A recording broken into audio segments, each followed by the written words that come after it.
Al hablar de los antecesores de la historieta, es inevitable nombrar a los antiguos egipcios, que representaban muchos de sus mitos en dibujos y jeroglíficos que realizaban sobre hojas de papiro, y también hacían murales en forma de tira, que incluían imagen y texto.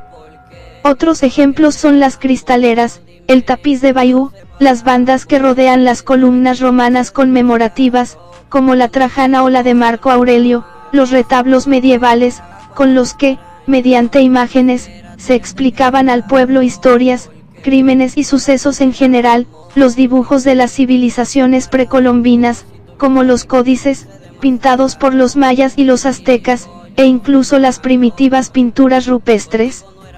A estos ejemplos citados se pueden agregar algunas obras pictóricas de Hieronymus Bosch, Bruegel o Goya, las cuales adquieren un carácter narrativo.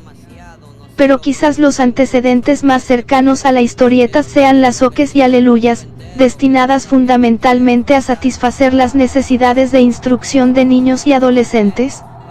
Estas publicaciones, que comenzaron a editarse en Francia a partir de 1820, se caracterizaban por narrar pequeños cuentos y aventuras mediante ilustraciones, aunque, a diferencia de la historieta, los textos no se integraban orgánicamente dentro de los dibujos, sino que se adicionaban a modo de explicación complementaria al pie de los grabados.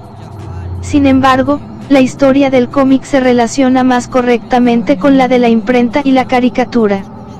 La historieta, que nace casi al mismo tiempo que el cine, pronto desarrollará su particular lenguaje icónico, y las primitivas viñetas, todas del mismo tamaño y con los textos al pie o tímidamente incluidos en el dibujo, serán sustituidas por viñetas de diferentes tamaños y situación y, sobre todo, evolucionarán rápidamente los modos y alcances de los textos. Estos se incluirán, casi desde el principio, en globos o bocadillos, su particular forma, así como el tamaño y dibujo de las letras, constituyen, por sí solos, todo un modo de expresión independiente. El uso de onomatopeyas, escritas con grandes letras, ciertos símbolos ya universalmente aceptados, como una sierra cortando un tronco para indicar sueño o una bombilla que se enciende para explicar que el personaje ha tenido una idea, tienen un alcance comunicativo que difícilmente puede lograr otro medio de expresión. Inicialmente estas historietas tenían carácter cómico, de ahí el nombre, comic strip, tira cómica.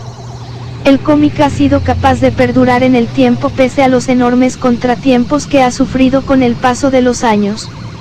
Aunque ahora el mercado está fuertemente liderado por los mercados americano y asiático, todo comenzó en el viejo continente como una oportunidad excepcional de protesta o para maquillar aquellas fachadas más desfavorecidas en las urbes.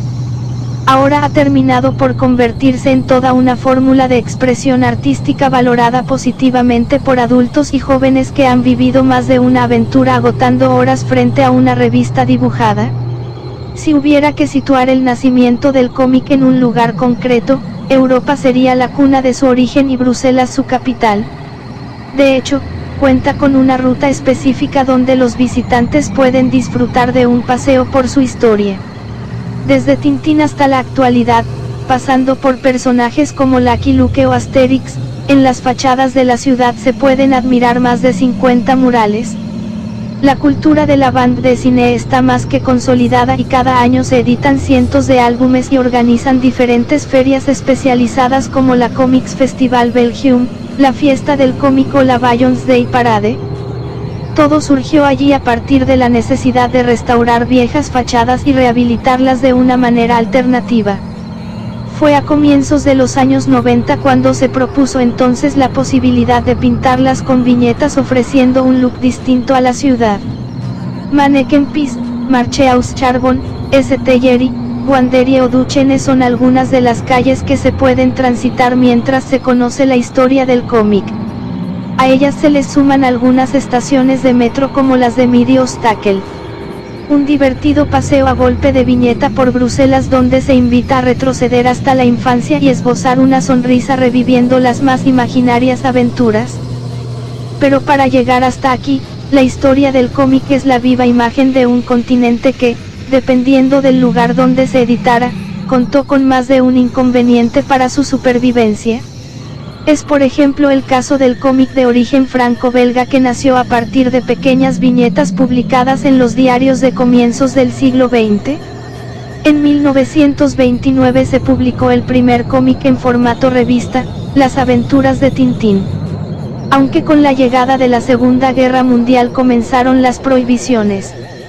Lejos de toda opción disuasoria, lo que provocó fue que se incentivara el ingenio y comenzara una época dorada liderada por personajes como Asterix y Obelix, Gastón Lagaffe y Spirou, Los Pitufos o Fantasio entre otros. En Italia, por ejemplo, los estereotipos se rompen. Bajo la denominación de fumetti, su primera aparición data de comienzos de 1900 en la revista Il Corriere dei Piccoli.